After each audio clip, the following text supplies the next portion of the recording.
नमस्कार, स्वागत है आपका हमारी इस खास पेशकश में। मैं हूं आपके साथ गीतू चौहान। आज के इस खास कार्यक्रम में बात होगी प्रदेश में बढ़ रही गर्मी की। एमपी में पारे की चाल पर कोई ब्रेक नहीं है। हर दिन तापमान एक नया रिकॉर्ड बना रहा है। गर्मी की हालत यह है कि प्रदेश के 3 शहर राजगढ़, खजुराहो और नौगांव देश के 10 सबसे गर्म शहरों में शामिल हो गए हैं और आने वाले दिनों में इसमें कोई बदलाव होने की उम्मीद भी नहीं है। देखिए रिपोर्ट। भारत में सूर्य की बढ़ती तपिश के कारण गर्मी का कहर बढ़ता जा रहा है। गर्मी ने लोगों की परेशानियों में इजाफा कर दिया है। मध्य प्रदेश और छत्तीसगढ़ में कई जिलों में तापमान 45 डिग्री के पार पहुंच चुका है, तो कहीं 46 डिग्री से ज्यादा पारा लोगों को मुश्किल में डाल रहा है। पश्चिमी विक्षोभ के कारण आ रही गर्म हवाओं से छत्तीसगढ़ और मध्य प्रदेश तप रहे हैं। गर्मी ने 122 साल का रिकॉर्ड तोड़ दिया है। गर्म हवाओं ने लोगों को झुलसा दिया है। गर्मी से बचने के लिए लोग तमाम तरह के जतन कर रहे हैं। लोग नींबू पानी और गन्ने के रस से गर्मी को मात देने की कोशिश कर रहे हैं, लेकिन गर्मी का कहर है कि रुकने का नाम नहीं ले रहा। बात मध्य प्रदेश की करें तो आज मध्य प्रदेश के अलग अलग हिस्सों में रिकॉर्ड तोड़ गर्मी रही। ग्वालियर में 44 डिग्री तापमान, सतना में 44 डिग्री तापमान, जबलपुर में 44 डिग्री, कटनी में 43 डिग्री तापमान, राजगढ़ में 42 डिग्री तापमान, भोपाल में 41 डिग्री तापमान, इंदौर में 41 डिग्री तापमान। मध्य प्रदेश में गर्मी से हाल बेहाल है। लोग परेशान हैं, लेकिन यही हाल छत्तीसगढ़ के लोगों का भी है, क्योंकि गर्मी यहाँ भी आग बनकर बरस रही है। बात छत्तीसगढ़ की करें तो छत्तीसगढ़ में तापमान रायपुर में 43 डिग्री तापमान, बिलासपुर में 44 डिग्री, सूरजपुर में 42 डिग्री तापमान, सरगुजा में 41 डिग्री, सुकमा में 41 डिग्री तापमान, दंतेवाड़ा में 41 डिग्री टेम्परेचर। छत्तीसगढ़ हो या मध्य प्रदेश, गर्मी पूरे देश में पड़ रही है। कई राज्यों में लू चल रही है। मौसम वैज्ञानिकों ने अभी और ज्यादा गर्मी पड़ने की आशंका भी जताई है।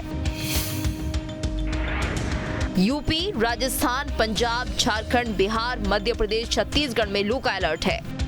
गर्मी ने सभी को परेशान कर दिया है और लोगों को इस गर्मी से अभी राहत मिलती भी नहीं दिख रही, क्योंकि अभी तापमान और बढ़ेगा, लू भी और तेजी से चलेगी। इसलिए सभी को इस वक्त गर्मी से बचाव के साथ ही घरों में अंदर रहने की जरूरत है। Team news state. मालवा की गर्मी ने इस साल पिछले 10 सालों का रिकॉर्ड तोड़ दिया है। यहाँ टेम्परेचर 43 डिग्री तक जा पहुंचा है। आलम यह है कि सुबह 9 बजे से शाम 7 बजे तक लू चल रही है। गर्मी से लोग काफी परेशान हो गए हैं। सुबह 10 बजे से दही, छाछ, गन्ने की दुकान पर भीड़ लग रही है। और जानकारी दे रहे हैं हमारे सहयोगी मिथिलेश गुप्ता। गर्मी का टेम्परेचर इस साल कई सालों का रिकॉर्ड तोड़ देने वाला है। खजुराहो 46 डिग्री के आसपास है, तो मध्य प्रदेश के हर जिलों का यही हाल बना हुआ है। और हम इस वक्त मौजूद हैं इंदौर में, और इंदौर में भी इस वक्त गर्मी का टेम्परेचर 43 डिग्री के आसपास बना हुआ है। ये कई सालों का रिकॉर्ड तोड़ रहा है और ऐसी प्रचंड गर्मी कई सालों बाद देखने को मिल रही है। इस बार की गर्मी ने लोगों का जीना दुश्वार कर दिया है। गर्मी से बचने के लिए लोग हर प्रकार के अलग अलग जतन कर रहे हैं। और हालम ये है कि सुबह 9 बजे से कड़कड़ाती चिलचिलाती धूप है और शाम के 6 बजे तक की धूप बनी हुई है। मौसम एक्सपर्ट का कहना है कि सुबह 9 बजे से लेकर शाम 6 बजे तक लू चल रही है। पहली मर्तबा ऐसा देखने को मिल रहा है जब शाम 6 बजे तक लू चल रही है। देखिए तस्वीर में आपको दिखा सकता हूं कि सुबह 10 बजे का वक्त है और आप देख सकते हैं कि लोगों के हाथ में गन्ने का जूस है। और इसी तरह इंदौर के हर जगह की तस्वीर आपको हर चौराहे पर देखने को मिलेगी कि ये लोग पहले गाड़ी रोकते हैं, कहीं कुछ लस्सी, छाछ, गन्ने का जूस पी रहे हैं। चलिए इनसे ही बात करते हैं। इस बार बहुत ज़्यादा गर्मी देखने को मिल रही है। आज तक कभी ऐसी गर्मी नहीं देखी। इस बार ऐसा लग रहा है कि बहुत एकदम निकल ही नहीं सकते घर से बाहर, पर निकलना भी पड़ता है। कभी निकलते सुबह बस छाँव ढूंढते, कुछ भी ठंडा पीने को मिल जाए। ऐसी गर्मी पहले कभी नहीं देखी। मतलब सुबह 10 बजे से ही ठंडे की जरूरत पड़ रही है। बिल्कुल बिल्कुल, मतलब जब भी निकलो गला सूखा ही रहता है, ठंडा चाहिए ही रहता है। और मतलब बार बार इच्छा होती है कि कोई ठंडा पिए, और बहुत गर्मी है। मतलब आपके पास घड़ी नहीं है ना, तो आप बता ही नहीं सकते अभी 10 बजे। नॉर्मल पिछले साल की गर्मी में ऐसा लगता था कि 12-1 बजे ऐसा टाइम हो रहा है। अब 8 बजे ही 10 बज जाती है, इतनी तेज गर्मी होती है। सूरज की पहले निकलते से ही इतनी गर्मी पहले कभी नहीं देखी। अच्छा, एक चीज़ इस बार और देखने को मिला है कि अपना जो मालवा है, मालवा में इतनी गर्मी नहीं पड़ती थी। इस बार पसीना बहुत नहीं रहती है। जितनी गर्मी निमाड़ में पड़ती है कभी इतनी मालवा में नहीं पड़ी। इस बार निमाड़ी लोग भी बोल रहे हैं कि मालवा को क्या हो गया है, इतना पसीना और एकदम बहुत ही सुखा रही है ये गर्मी। और उसमें पीने के लिए गन्ने का रस या कुछ भी मिल जाए। नींबू पानी नहीं मिल पा रहा है इस बार। नींबू बहुत महंगे हो चुके हैं। अगर बेशक ये नींबू बहुत महंगा है, लोगों को नींबू पानी नहीं मिल पा रहा है। इस बार खूब गर्मी है, कैसा बिजनेस चल रहा है आप लोग? भैया अच्छा बिजनेस चल रहा है, बहुत गर्मी है इस बार। और रात की 5 बजे से सुबह रात को मंडी जाते हैं हम 5 बजे रात से, और सुबह 10 बजे ठेला लगा रहते हैं, रात की 10 बजे तक खड़े रहते हैं और हमको टाइम नहीं मिलते, गिराकी चलाई करती अच्छा काम चलते हैं। सुबह 10 बजे से रात तक पूरा? हाँ। आप 2 व्हीलर से चलते हैं? जी 2 व्हीलर से। बहुत गर्मी सा? बहुत ज़्यादा गर्मी लग रही है और धूप तो बहुत ही गाढ़ी है। मतलब परसों का टेम्परेचर बहुत ही हाई था और परसों से और ज़्यादा तकलीफ हो रही। तो बचाव के लिए बस गन्ने का जूस, छाछ, लस्सी, बस यही चल रहा है। तो देखिए लोग अपने आप को बचाने के लिए अलग अलग जतन कर रहे हैं, और कोई छाछ, लस्सी, गन्ने का जूस जो भी है, बस अपने आप को ठंडक रखना चाहते हैं। लेकिन इस बार की गर्मी से लोग खासा परेशान हैं। Mithilesh Gupta, news state, Indore. और इस वक्त हमारे साथ खास मेहमान जुड़ चुके हैं। मौसम विशेषज्ञ गुरुदत्त मिश्रा हमारे साथ बने हुए हैं। इसके साथ साथ हमारे संवाददाता जितेंद्र हमारे साथ भोपाल से जुड़े हैं। इसके साथ विनोद हमारे साथ ग्वालियर से और अंकुश रायपुर से लगातार अपडेट दे रहे हैं। तो सबसे पहले बात करते हैं भोपाल की। जितेंद्र, जानना चाहेंगे आपसे, भोपाल में फिलहाल किस तरह के हालात बने हुए हैं? यहाँ पर पारा कहाँ तक पहुंच चुका है?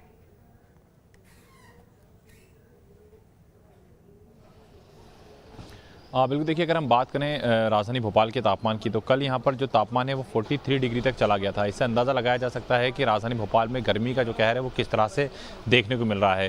तापमान जिस प्रकार से लगातार बढ़ते जा रहे हैं उसने कहीं ना कहीं लोगों की दिक्कतें बढ़ाना शुरू कर दी हैं। लगातार मध्य प्रदेश में अलग अलग जगहों पर देखने को मिल रहा है कि तापमान की वजह से लोग खासी परेशानी में अपनी ज़िंदगी को व्यतीत कर रहे हैं। हालांकि कई लोग ऐसे भी हैं जो अपना फ़र्ज़ भी निभा रहे हैं। जैसे कि आज हमने जब जाके ग्राउंड पर देखा था तो जो ट्रैफिक पुलिसकर्मी है वो इस भीषण गर्मी में, इस धूप में खड़े होकर ट्रैफिक की व्यवस्था संभाल रहे हैं। कई लोग ऐसे भी जो इस गर्मी के अंदर कोई एसी और कूलर के बीच में अपना जीवन यापन कर रहे हैं, लेकिन कुछ लोग ऐसे भी हैं जो सड़कों पर मेहनत कर रहे हैं। और ऐसे में उनकी जो स्थिति है, जो कंडीशन है, वो इस टेम्परेचर के आधार पर देखने को मिल रही है, किस तरह से जो गर्मी है वो पड़ रही है। और देखिए राजधानी भोपाल की हम बात करें तो भोपाल को हिल स्टेशन भी कहा जाता है। यहाँ पर जो जलाशय है वो काफ़ी ज़्यादा संख्या में है, यहाँ पर जो ग्रीनरी है वो अच्छी है। बावजूद इसके यहाँ पर जिस प्रकार से गर्मी पड़ रही है, जिस प्रकार से तापमान आगे बढ़ रहे हैं, इससे अंदाज़ा लगाया जा सकता है कि मध्य प्रदेश की राजधानी भोपाल, जिसे झीलों की नगरी कहा जाता है, जिसे ग्रीनरी नगरी कहा जाता है, अगर वहाँ पर इस तरह से गर्मी पड़ रही है तो बाकी के स्थानों के क्या हालात होंगे। पचमढ़ी में जो तापमान है वो काफ़ी ज़्यादा जा चुका है, जबकि पचमढ़ी में कभी इस तरह की जो चीज़ें थी वो देखने को नहीं मिलती थी। महाकौशल में काफ़ी ज़्यादा तापमान जा चुका है। भोपाल के आसपास के जो ग्रामीण क्षेत्र हैं वहाँ पर काफ़ी तपिश बनी हुई है, लोगों को खासी दिक्कतों का और परेशानियों का सामना करना पड़ रहा है। देखिए पिछले 1-2 साल से हम देखें तो गर्मी का जो कहर है वो इसी तरह से कुछ देखने को मिल रहा है। ग्लोबल वार्मिंग जिस तरह से बढ़ रही है, जिस प्रकार से लगातार जो ग्रीनरी है वो कम होती जा रही है, जिस प्रकार से पेड़ों की कटाई लगातार होती जा रही है, जिस प्रकार से नए नए जो डेवलपमेंट है वो हो रहे हैं, और उन नए डेवलपमेंट के चलते जिस प्रकार से लगातार जो हरियाली है वो खत्म हो रही है, वो कहीं ना कहीं चिंता का विषय है आने वाले भविष्य को लेकर।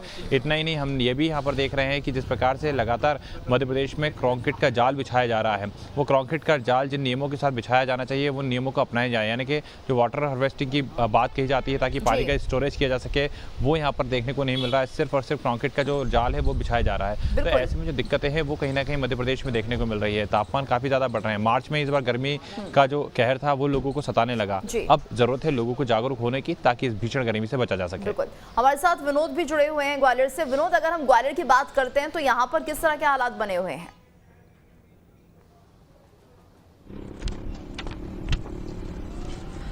हाँ बिल्कुल, देखिए मैं बता दूं, मैं ग्वालियर में इस समय चंबल नहर के किनारे पे खड़ा हूं और चंबल नहर वो नहर है जो इस अंचल में अब बड़ी संख्या में गांव तक पानी पहुंचाने का काम करती थी।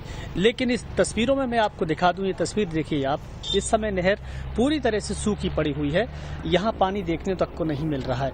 तमाम सारी मछलियां बड़ी संख्या में, लाखों की संख्या में यहाँ पर मरी पड़ी हुई हैं और ये वो चंबल नहर है। अक्सर हम ये दिखाने की कोशिश कर रहे थे पिछले 2-3 दिन से कि रियलिटी क्या है पानी सूखने की। तो रियलिटी ये है कि नदी तालाब तो सूख ही रहे हैं, नहरों में जो वाटर का फ्लो होता था वो भी इस समय देखने को नहीं मिल पा रहा है, क्योंकि जो डैमों के जरिए पानी रोका जाता था और फिर उस पानी को दूर दूर तक पहुंचाने की कोशिश की जाती थी, वो पानी पूरी तरह से सूख चुका है।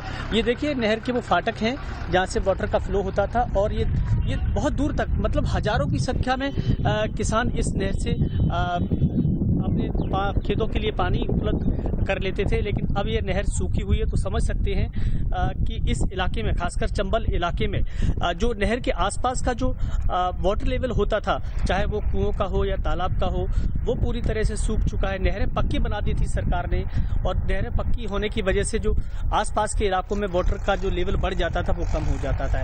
ऐसे तापमान में जब 44 और 45 डिग्री के आसपास तापमान रह रहा है, तो सोचिए पानी पीने के लिए बचाना बहुत मुश्किल हो पा रहा है।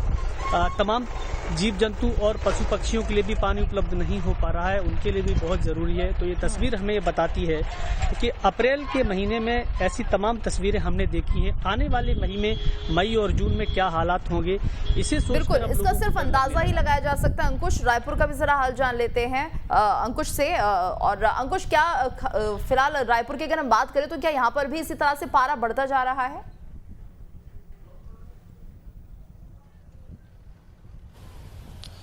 देखिए, केवल रायपुर ही नहीं, पूरे प्रदेश की स्थिति यही है, और पूरे प्रदेश में इस बार 10 सालों का रिकॉर्ड टूटते हुए नजर आ रहा है, ऐसा मौसम विभाग का स्पष्ट तौर पे कहना है। रायगढ़ और मुंगेली जिला ऐसे हैं जहां पर 46 के आसपास अधिकतम तापमान पहुंच चुका है। रायपुर की अगर बात करें तो करीब 43 से 44 डिग्री सेल्सियस जो है तापमान अधिकतम बना हुआ है। पूरे प्रदेश में करीब 12 से 13 ऐसे ज़िले हैं जहां पर मौसम विभाग ने लू का अलर्ट जारी किया हुआ है। लोगों को जो है अलर्ट किया गया है कि आप बहुत ज़्यादा ज़रूरी काम हो तो आप पूरी सुरक्षा के इंतजाम करके ही बाहर निकलें। फिलहाल छत्तीसगढ़ में भीषण गर्मी पड़ रही है, और पूरे प्रदेश के अलग अलग इलाकों की अगर बात करें तो कई सालों का रिकॉर्ड टूटते यहाँ पर नज़र आ रहा है। राजधानी रायपुर की अगर बात करें तो रायपुर में भी सड़कें जो हैं वो सूनी पड़ी हुई हैं, लोग घरों से बाहर नहीं निकल रहे हैं। किसी को अगर बहुत ज़रूरी काम है तो ही वो तमाम सुरक्षा के साथ ही बाहर निकल रहे हैं। अब लेकिन थोड़ी सी परेशानी इस बात की है कि अगर शहर की बात करें तो नगर निगम की तरफ से जो प्याऊ की व्यवस्था होनी चाहिए, जो प्याऊ की व्यवस्था की गई है, उन पर जो है धूल चढ़ी हुई है। कुछ ही देर पहले हम बस स्टैंड इलाके में, पंडरी इलाके में एक प्याऊ के पास पहुंचे हुए थे। प्याऊ है, बाकायदा पूरा स्ट्रक्चर खड़ा हुआ है, मटके भी रखे हुए हैं, लेकिन वहां तो कोई ना पानी है और ना ही पानी पिलाने वाला कोई किसी व्यक्ति की वहां पर ड्यूटी लगाई गई है। ऐसी स्थिति राजधानी की है।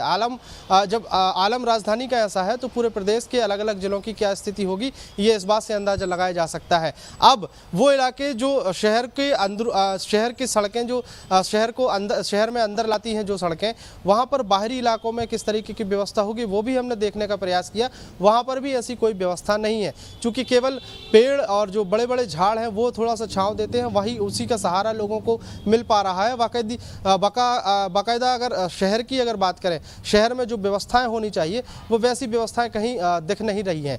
अब जिस तरीके से गर्मी लगातार बढ़ रही है, वो गर्मी को देखते हुए मौसम विभाग भी अलर्ट मोड पर है। स्वास्थ्य विभाग भी लगातार लोगों से अपील कर रहा है कि आप अगर जरूरी काम ना हो तो आप बाहर ना निकलें।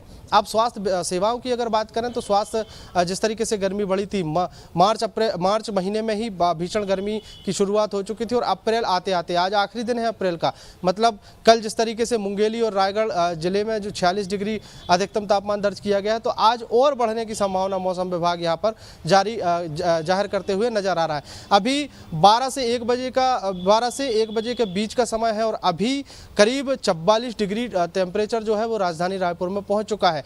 वो इलाके जहां पर फैक्ट्रियां हैं, वो इलाके जहां पर पथरीला इलाका ज़्यादा है, वो सबसे ज़्यादा गर्म है, वो सबसे ज़्यादा तपता हुआ दिखाई दे रहा है। लोग खासे परेशान हैं, लेकिन अब चूंकि प्रकृति ने इतनी भीषण गर्मी दी है तो लोगों को स्वाभाविक है अपने बचने की व्यवस्था करनी होगी। लेकिन जिस तरीके से लू का अलर्ट जारी किया जा रहा है, उस लू से बचने की आवश्यकता है।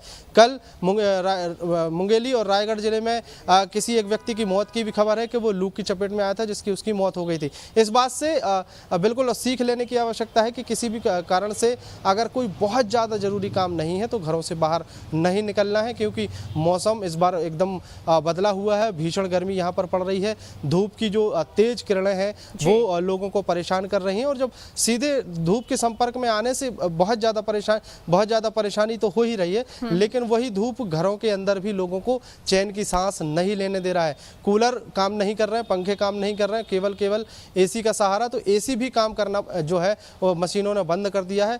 हालत यह है, आलम यह है कि लोग किसी भी प्रकार से इस गर्मी से बचते हुए दिखाई नहीं दे रहे हैं। जिन लोगों को जरूरी काम से बाहर निकलना पड़ रहा है वो अब कहीं गन्ना रस, कहीं नींबू पानी, कहीं शिकंजी, कहीं छाछ या दूधीय पदार्थ का जो सहारा है वो लेते नजर आ रहे हैं। बहरहाल मौसम विभाग की अगर माने तो 15 जून तक इसी तरीके की गर्मी से लोगों को सामना करना पड़ेगा और कोई राहत यानी अभी कोई राहत मिलने वाली नहीं है। अंकुश, गुरुदत्त जी भी हमारे साथ मौजूद हैं, उनसे भी जान लेते हैं। गुरुदत्त जी, तो जिस तरह से अभी फिलहाल जो हालात बने हुए हैं, क्या लगता है क्या अप्रैल तो ऐसे ही गया, मई में भी यही संभावनाएं ज्यादा रहेंगी? देखिए, सूखी गर्म हवाएं उत्तर भारत से प्रदेश में संपर्क में हैं और पहुंच रही हैं और इस कारण से तापमान बराबर बढ़ा हुआ है। अभी फिलहाल 2-3 तारीख तक तो प्रदेश में जो ये तापमान की जो स्थिति है इसमें कहीं कोई प्रभाव नहीं है। एक वेस्टर्न डिस्टर्बेंस जरूर 2-3 तारीख को आ रहा, तो उससे थोड़ा सा 2 से 3 डिग्री तापमान कम होगा, लेकिन ये मान के चलें कि 40 से कम तो तापमान नहीं हो रहा है। और पूरा प्रदेश अमूमन तौर पर खासकर सेंटर मध्य प्रदेश का होशंगाबाद, जौनपुर संभाग, छतरपुर जिला है, ये सागर संभाग, यहाँ पे देखिए तापमान 43 से 46 डिग्री तक है, पूरा गर्म है। राजगढ़ हो गया 46 है, खजुराहो 46 डिग्री है, नौगांव 46 डिग्री है। तो तापमान में फिलहाल प्रदेश में कोई राहत नहीं है। जिस प्रकार से आपके संवाददाता बार बार सब लोगों को कह रहे हैं कि जब सूर्य की डायरेक्ट संपर्क में ना आए, ढीले कपड़े पहने, जब जरूरत हो तभी जाएं। लेकिन एक बात यह है कि गरीब आदमी है जिसको रोजगार के साधन के लिए बाहर जाना है, तो वो कैसे घर में रह सकता है। दूसरी बात, हमने कभी जल संरक्षण या वृक्षारोपण के लिए कभी भी ध्यान नहीं दिया है। हर घरों में छोटे छोटे से काम में हम गाड़ियों का उपयोग कर रहे हैं, फिर कहते हैं कि ग्लोबल में तापमान बढ़ रहा है। आप तो प्याऊ की बात कर रहे हैं, बोतल बंद, गरीब आदमी तो, बड़ा आदमी तो बोतल बंद पानी पी लेगा, लेकिन गरीब आदमी कहाँ से पानी पिएगा। हम ऑक्सीजन का सिलेंडर उपयोग कर लेंगे, गरीब आदमी को ऑक्सीजन कहाँ से मिलेगी। और मैं मालवा की बात सुन रहा था, मालवा बहुत सुंदर, उपजाऊ और सुंदर शहर है इंदौर, लेकिन क्या आपने देखा कि सुंदर शहर बनने के पीछे कहानी क्या है? कितने पेड़, कितने जलाशय, कितनी जमीनों को सीमेंटीकरण कर दिया गया। तो क्या उसके लिए हमने कोई काम किया? जमीन का जो जल स्तर है बहुत ज्यादा प्रदेश नीचे जा चुका है, क्योंकि हम फसलों में सिर्फ पानी का दोहन कर रहे हैं, लेकिन कभी जमीन में पानी जाए ऐसा काम किसी नहीं किया है। पौधे कहाँ चले गए, उनकी जगह कब होगा। तो अब भोपाल की मैं बात कर लूं, इतनी गिनती हरियाली के बाद भी तापमान यहाँ का कंट्रोल नहीं हो रहा, क्योंकि जो बाहर से गर्म सूखी हवाएं आ रही हैं, इस 523 मीटर ऊंचे शहर को भी, जो समुद्र सतह से, यहाँ भी उसको प्रभावित कर रही है। और आप देखें पचमढ़ी जैसी जगह में 37-39 डिग्री टेम्परेचर हो रहा। तो जो गर्म हवाएं जहाँ से घुसती हैं जब शहर में, तो हरियाली को भी कुछ नहीं कर पाती हरियाली। तो ये देखने की बात है कि आगे क्या होने वाला है। लेकिन फिलहाल मई में या 15-20 जून तक प्रदेश में कहीं कोई बहुत ज्यादा तापमान में राहत नहीं है, ऐसी तकलीफ बनी रहेगी। अब काम के लिए तो बाहर है, मजबूरी है, तो बहुत ढक के निकलें, हमारी यही सलाह है। खूब पानी पिएं। और बिल्कुल, तो जितेंद्र, क्या माना जाए, जिस तरह से हालात बने हुए हैं, ऐसे में शासन प्रशासन के लिए भी बड़ी चुनौती ये है, क्योंकि जाहिर सी बात है लू चलेंगी। अगर ऐसा ही तापमान रहा तो आने वाले समय में स्वास्थ्य समस्याएं भी लोगों को ज्यादा होने लगेंगी। इसके साथ साथ कहा यह भी जा रहा है कि बिजली की भी अब समस्या उत्पन्न होने लगी है। बिजली का भी एक बड़ा संकट है, क्योंकि ज्यादा कंजप्शन हो रहा है गर्मी के चलते। तो इन सब हालातों से निपटने के लिए सरकार क्या तैयारी कर रही है?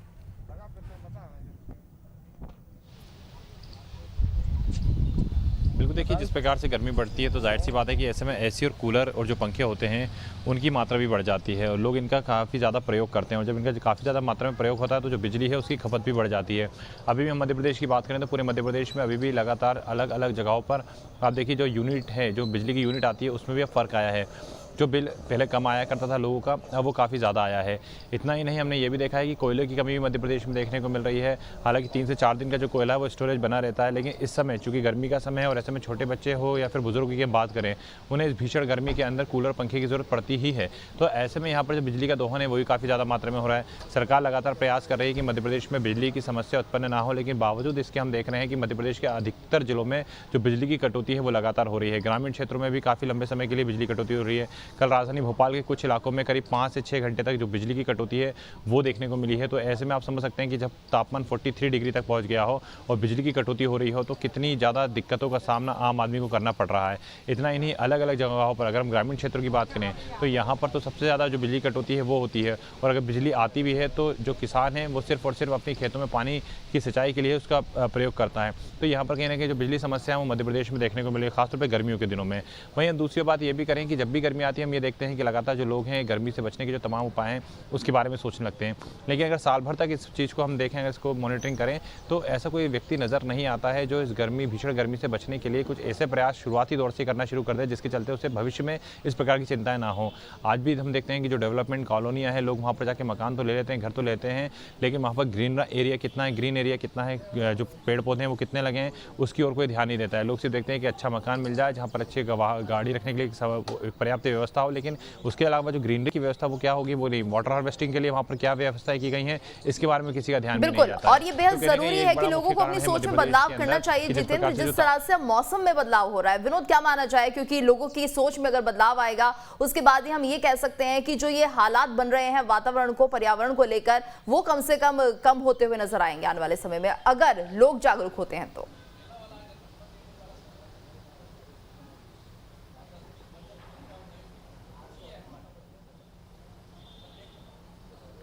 पानी के इंतजाम पहले से करने की है। लेकिन मैं बता दूं, जिस तरीके से मई जून में जो तापमान पड़ता है वो अप्रैल में पड़ने लगा है, तो अब लोगों को ये लग रहा है कि अब आने वाले समय में कितनी गर्मी पड़ेगी। लेकिन नजरिया बदलने की जरूरत है। गर्मी तो पड़ती ही है, आज से नहीं पड़ रही है, गर्मी सालों से पड़ती चली आ रही। कभी तापमान कम होता है, कभी ज्यादा होता है, लेकिन इस बार पानी का जो वाटर लेवल कम हो रहा है उसके लिए मानव खुद ही जिम्मेदार है। लोगों ने अपने आसपास वाटर स्टोरेज किए नहीं है। शासन ने ऊपर से जो नदी नाले थे वो भी पक्के कर दिए हैं, उसकी वजह से अब हालात ये पैदा हो गए हैं कि वाटर लेवल कम होता जा रहा है। रेन हार्वेस्टिंग एक ऐसा बड़ा प्रोजेक्ट होना चाहिए हर जगह, हर क्षेत्र में, कि कम से कम जो पानी बारिश से आता है उसको संरक्षित किया जा सके।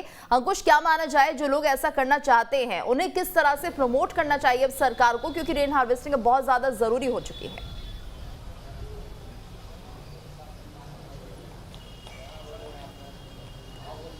देखिए, समय समय की बात है और जब किसी भी चीज़ की परेशानी शुरू होती है तो फिर उस चीज़ को बचाने का प्रयास, बचाने के जतन जो है वो शुरू हो जाते हैं। पानी की समस्या है, सबको पता है, लेकिन जब बारिश शुरू होती है उस समय किसी को ध्यान नहीं आता कि ये पानी हमको बचाना है ताकि ये गर्मियों में काम आएगा।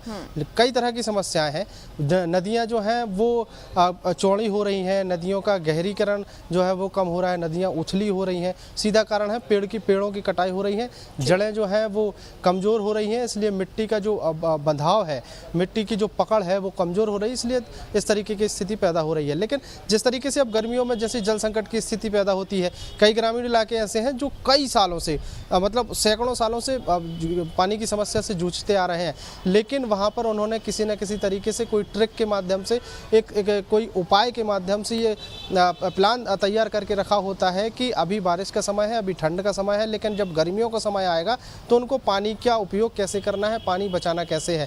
कई सालों से इस तरीके की चीज़ें चली आ रही हैं। शहरी इलाकों की बात करें, धीरे धीरे देश आगे बढ़ रहा है, धीरे धीरे लोग जिस तरीके से शिक्षित हो रहे हैं और नई नई टेक्नोलॉजी के माध्यम से देश जो है विकसित हो रहा है, उसके बाद भी अब बहुत कम ही लोग बचे हैं जो इस तरफ ध्यान देते हैं।